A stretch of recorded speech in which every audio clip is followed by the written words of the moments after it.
Coming up next, it's Ariel Sky on the Hard Hittin Wrestling Show.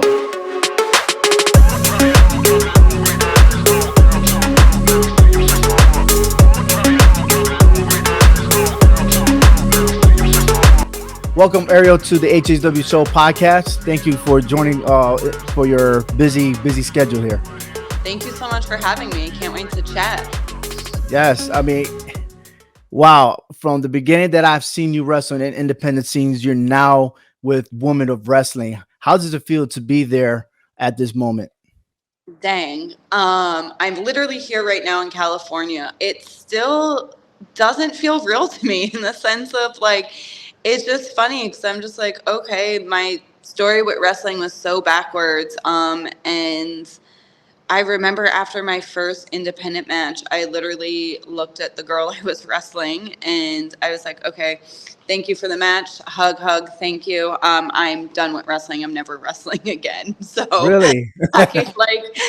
I struggled a lot in the beginning. So there were several times where I feel like I quit or mentally quit. And then it just kept showing up. And I was like, okay, well, it gets better, huh? And I really, really thought people were lying when they were like, you'll never be as nervous as your first match. And I truthfully do believe that now. I had just finished filming 2 weeks ago. My personal second season of WoW Women of Wrestling, we just filmed live at the Belasco Theater here in Los Angeles, California. It was 3 days. And I feel like I don't want to say like the word finally, but like I embraced it all. You know, my last taping, I was brand new to wrestling, but also brand new to WoW. And I think I was only 4 matches in, ever on the independents, and I just was like, I'm having my 5th match ever on TV. Like this is insane. This isn't real. I struggled a lot with believing if I actually could do it, and if I was good enough for the sport. So this taping, I'm just having a blast. I really enjoyed all of my matches, all of my competitors that I got to share the ring with. I'm so thankful for each and every one of them. They really pushed me to the limits and really proved to me that I do deserve to be here. I can do this. And, I just love the challenges. I really, really am just finding my footing in the wrestling world, but especially at WoW Women of Wrestling. And I couldn't have asked for a better locker room. WoW is super special to me.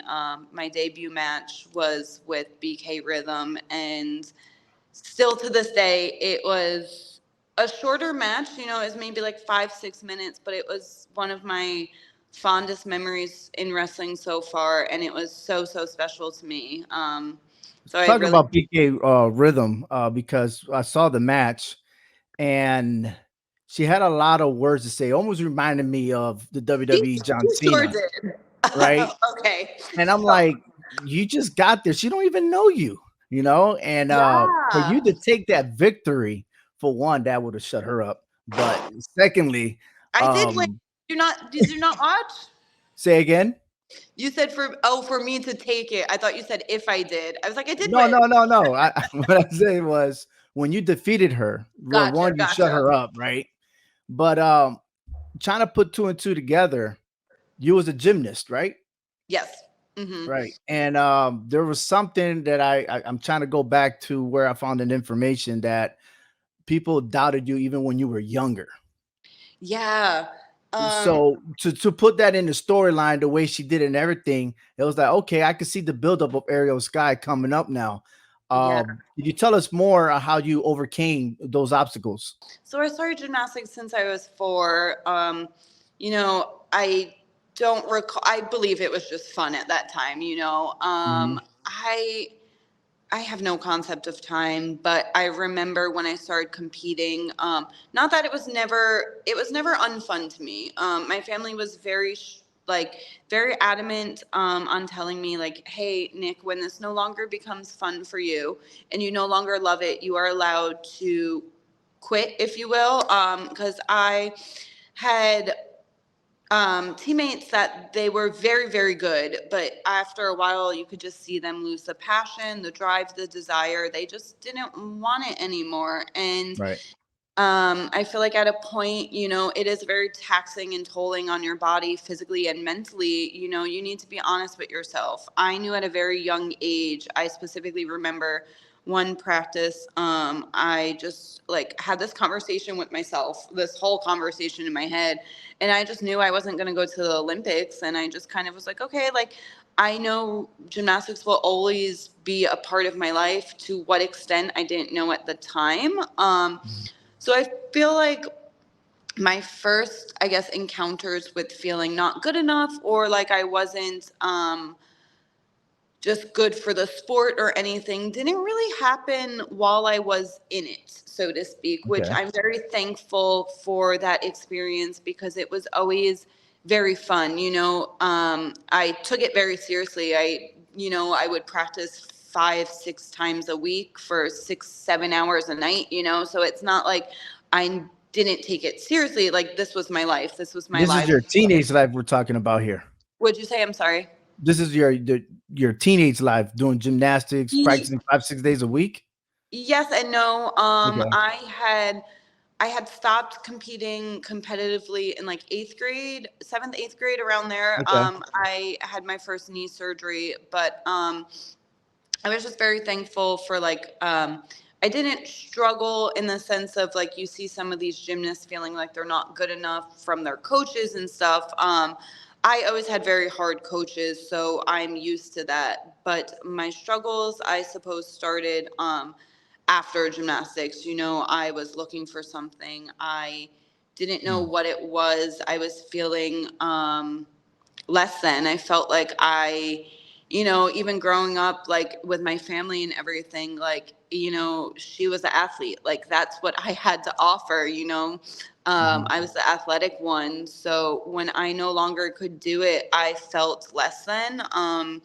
And I started to struggle with like depression, anxiety, wondering, figuring out my why, my purpose. And I feel like, it translated down to wrestling a bit. When I first started, I quit. I actually quit wrestling before I even started. Well, hold on for a second now. But Yeah. when we're going from gymnastics, now, what was it about wrestling that initially you wanted to do it? Why? Why was Well, that's a long story, but I suppose that's what we're here for, and we have time. that? So, You're good. we will dive into that. So, my brain works in mysterious, interesting ways. At the time, and everything in life is intertwined and connected. At the time, I was dating this kid, and his friend was a huge wrestling fan. I just remember in the group chat, there was like maybe like 5 or 6 of us, like of my boyfriend's friends, that would hang out all the time. And the one kid, I don't remember how old I was. I was maybe like 20, early 20s, around there. And I just remember him sending a text like, "Hey, like, you want to go to Monday Night Raw?" And I was just like, my boyfriend like texted me separately. He's like, "Listen, like, I know you're probably not into that. Like, we don't have to go." And I just like sent back. I was like, "What time do we have to be ready?" Like, I've went when I was younger with my brother and father to like wrestling events. Mhm.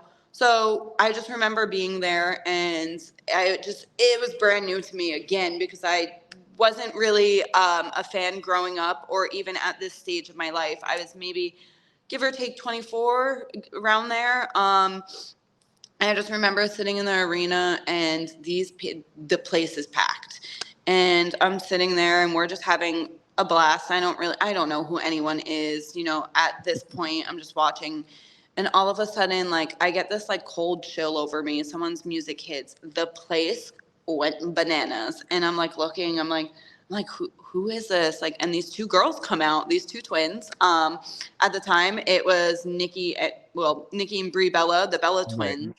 I don't recall, honestly, who they were wrestling. We actually had like pretty crappy seats, so we were like far enough back where like I could get the gist that there was like girls in the ring and doing wrestling, but I didn't know like what or who. And I'm just like sitting there like this, like watching, and I remember I just like nudged my boyfriend at the time, and I just look at him and I point and I was like, this, I'm going to do this.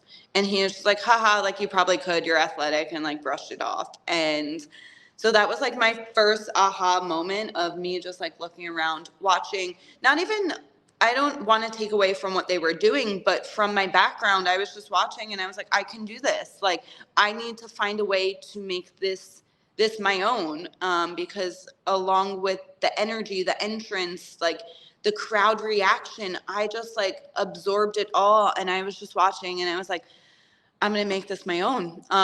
And me being me, fast forward to whenever, I was dating someone else, and he owned a nutrition store. And at the time, I was heavily involved in fitness. And each year, in Ohio, Columbus, Ohio, there's the Arnold Classic. I believe it's in March. I really don't know. And I remember like that weekend we come home and this kid was working for my ex-boyfriend at the time, and he kind of looked like a Braun Strowman. So this was before Braun was Braun. So I was like, hey, like you had to try out with WWE, like how'd it go?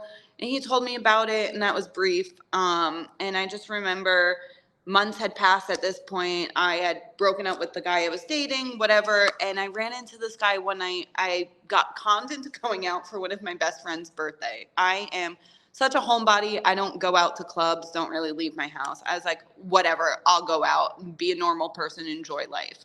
So I see him and I was like, hey, this is random, but do you have like the talent manager's email still? He's like, yeah, I'll send it to you.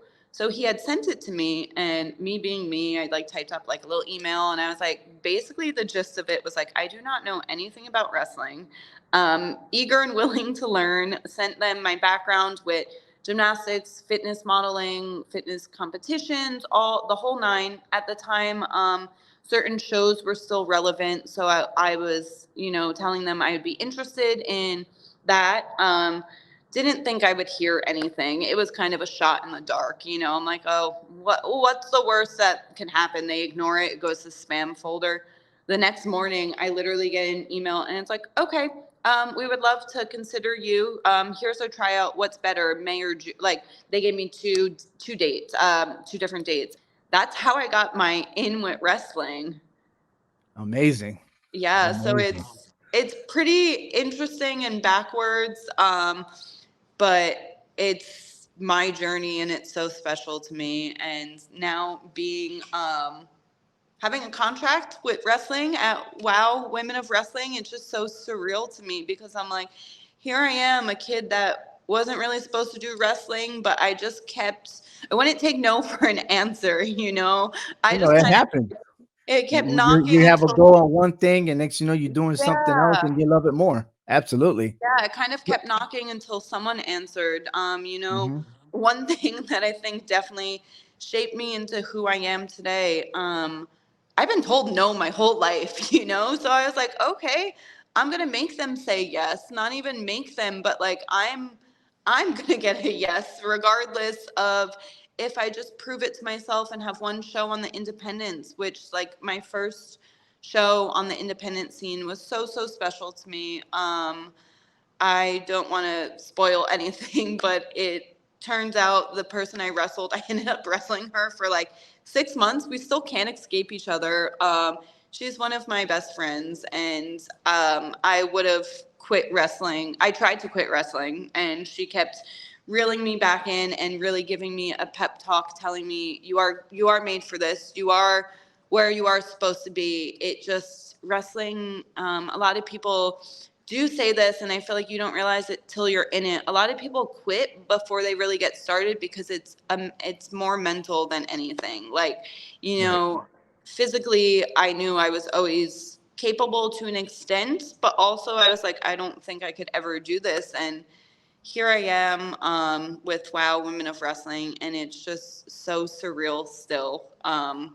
Like we You say have, surreal all the time, and uh, it's surreal for us because we've seen you wrestle in independent scenes, and to be able to see you and we stream our services here with Pluto TV and everything else Oh, just to see dang. you perform. And we can't wait for the new season to come out so we Me could catch too. you in action. And believe me, and my kids, especially my son, would see you on TV, was like, "Oh, she made it, she made it." I mean, Aw, he's still young to special. understand, like, the brands of wrestling and everything else. But Right. you've been very, very successful so far. So continue on your journey. Please do. Thank you. I appreciate that. It really, really means a lot because it sounds silly, and I don't want to say I forget where it came from, but Mhm. sometimes, as an athlete, as a competitor, you're kind of just like, oh, well, like, I'm not as far as I would like to be, or maybe I haven't learned that much. And then I actually humbled myself very quickly the other day. I watched my first wrestling match. Luckily, it is nowhere on the internet somehow. It might be, but don't search that. Oh, you know But what? I'm glad that you said that. Do you do you watch all your wrestling matches after you perform? uh, I do, and I say it like that because I have learned to be more gentle with myself as a competitor and as a wrestler. Mhm. But my coach, who I work very closely with, is very funny. Sometimes, like I text him before all my matches and I ask him for advice all day long about everything. I'm like, does this make sense? Should I do this? How about this? Blah, blah, blah. This man is a saint. He's like my who I look up to the most with advice and everything. Sometimes he will message me and be like, okay, well, maybe you shouldn't have done that. And I like kind of like look around. I'm like, how'd you already see my match? So like I watch it to learn from it.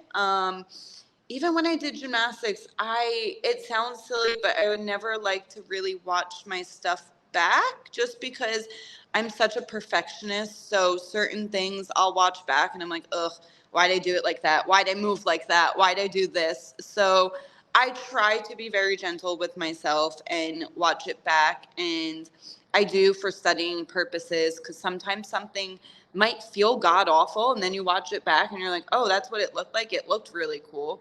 Or it might Mhm. feel god awful and you watch it back and you're like, yep, that's exactly how it felt.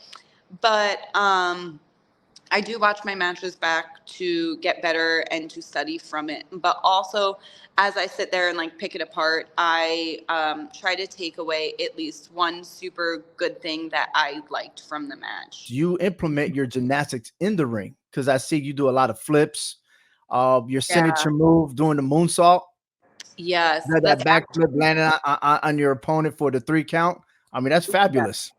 Thank you so much. I, that's how I got my wrestling name here at WoW. It was an interesting story. That was not supposed to be my name at all.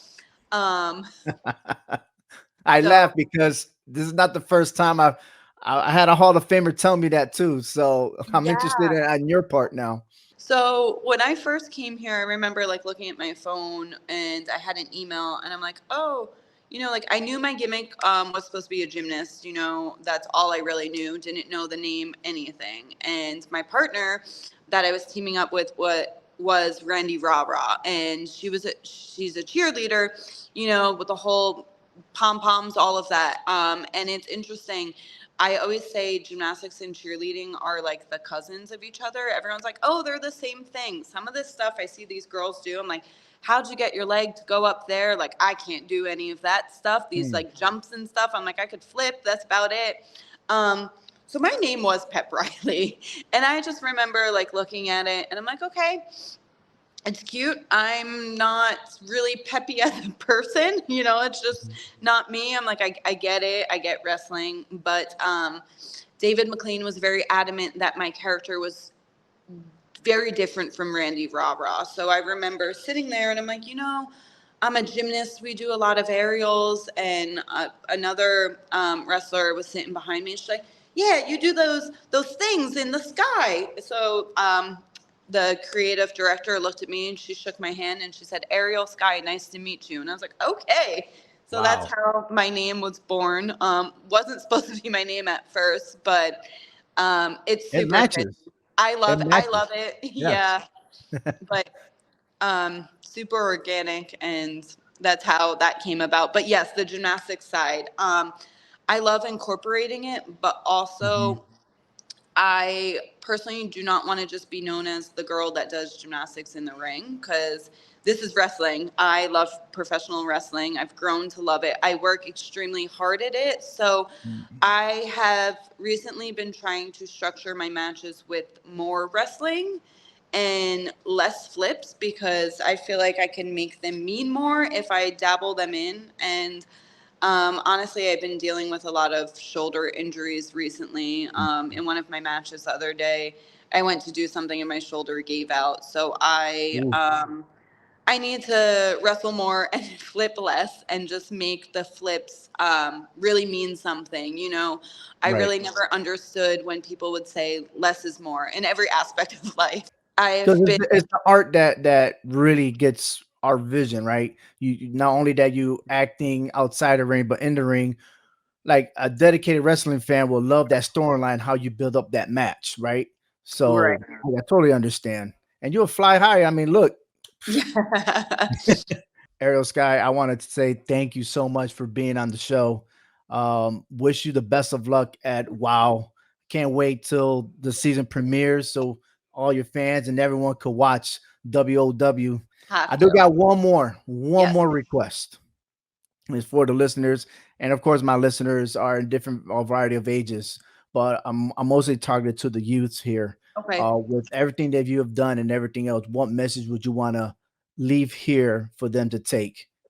Dang, it seems so cliche and so silly to just what I'm about to say, sit and follow your dreams. But yeah, like really just go for it. And I mean, if you have one person supporting you, that's all you need. And my father was that person. I would come to him with these wild dreams and stuff. I remember when I was like, I want to do wrestling. And he never questioned it in the sense of like, well, you don't know how to.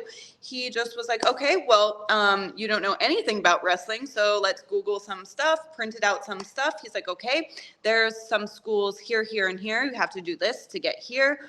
So he really never made me fit inside this social norm of, hey, go to college, get a good job. Not saying to not do that. I'm not saying don't go to college, but I was very honest with myself at a young age. I knew from the age of like 15, 16, I wanted to be in entertainment. I didn't know to what extent. I always was like, oh, maybe I'll model, but also honest with myself, I'm all of 4'11", so I knew I wouldn't be a runway model. Don't let anyone try to shrink you to fit inside a box. I did that for years. I went and got a normal 9 to 5, and there's nothing against that. It just, my father the other day was even talking to me, and he's like, I'm very proud of you for never giving up. That was never your life. You weren't born to work a 9 to 5 office job and to come home and just to make ends meet, in the sense of like, hey, you have to struggle a little bit if you want to really pursue your dreams and goals. And I feel like my whole life I would have these ideas and these dreams, and sometimes if I would voice them or say them, I remember in high school, my math teacher at the time was like, oh, what school are you going to go to? And I just kind of was like, well, what I want to do, you don't need like actual college, like you need like something else. And they just kind of laughed and they're like, you should just get a job. So my biggest I guess words of advice is to really push yourself and see how far you can go, because if you're not out here living your own dreams, you're going to be working for someone that is paying you to live out their dreams. So really just follow through. It's going to suck for a while, don't get me wrong.